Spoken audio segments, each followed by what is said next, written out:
Okay, so that's the right hand side of the engine built up. We'll get on with the left side now. First job I always do is fit the idiot gauge, the gear selector indicator for the dashboard. If you've built the gearbox in neutral like we talked about before, this pin or this slice here in the gear selector shaft will be at the right angle. This corresponds with a dot that is there. So if you turn it to the dot with the small end there, because there's a high end and a low end, the low end is there facing the dot, it's in the correct position. What I normally do is I test fit with the bolts I'm going to use, because that then locates.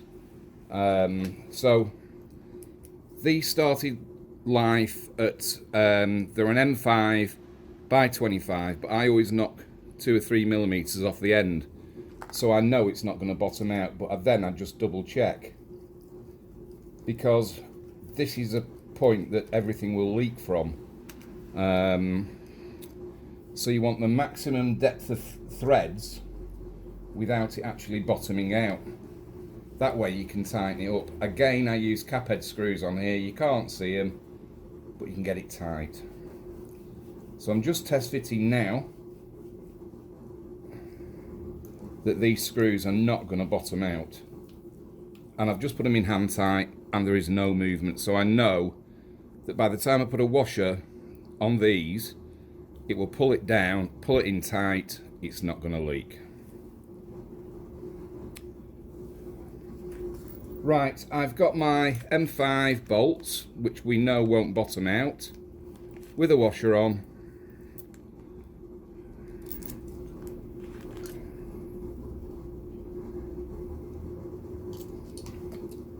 I've also put the 3 bond around here. Don't be shy with it.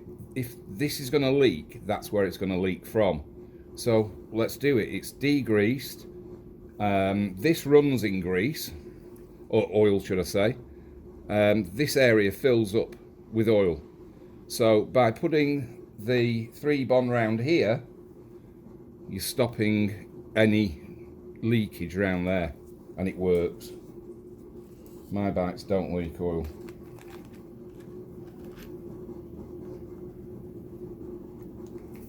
Just get it on.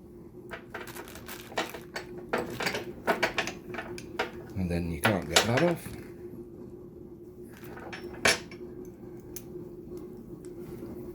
Keep your thumb on it and press it in and screw it down when you can find the hole. There we go. And when you're putting it on, if you rock it, you'll know that that flange has gone into the female part on the selector shaft, so you know you're getting a proper joint all the way around.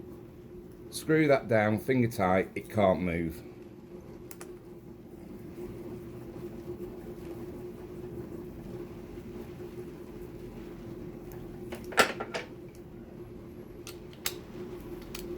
Then just nip it up, but be careful again, but enough pressure.